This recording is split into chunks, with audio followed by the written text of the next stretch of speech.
আমার সবচেয়ে খারাপ লাগে, আমি ব্যবসা উপলক্ষে সারা বাংলাদেশ ভ্রমণ করি, মুন্সিগঞ্জে আসলে আবার খুব কষ্ট লাগে। দীর্ঘ রাজনৈতিক জীবনের ইতি টেনে না ফেরার দেশে পাড়ি জমালেন মুন্সিগঞ্জ জেলা বিএনপির আহ্বায়ক মিজানুর রহমান সিনহা।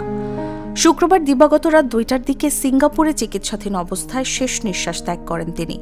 মৃত্যুকালে তার বয়স হয়েছিল 83 বছর। তার মেয়ে একমি গ্রুপের উপব্যবস্থাপনা পরিচালক তাসনিম সিনহা ও সফর সঙ্গী আনোয়ার সামাজিক যোগাযোগ মাধ্যমে মৃত্যুর বিষয়টি নিশ্চিত করেছেন। Lily premium gold soap 24 carat gold এনে দেয় রিয়েল গোল্ডেন গ্লো।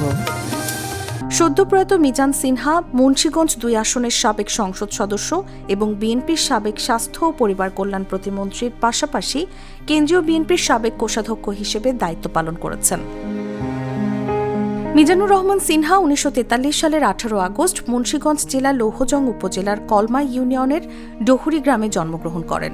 1964 সালে সিনহা ব্যাংকে চাকরির মাধ্যমে তার কর্মজীবন শুরু করেন।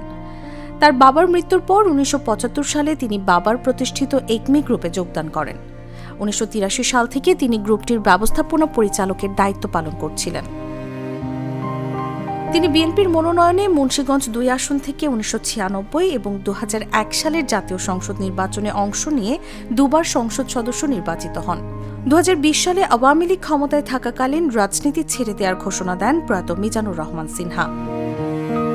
সর্বশেষ 2025 সালে অন্তর্বর্তী সরকারের সময় তিনি মুন্সিগঞ্জ জেলা বিএনপির আহ্বায়ক হিসেবে দায়িত্ব পান এবং ত্রয়োদশ জাতীয় সংসদ নির্বাচনে বিএনপির দলীয় প্রার্থীদের তালিকায় তার নাম আসে।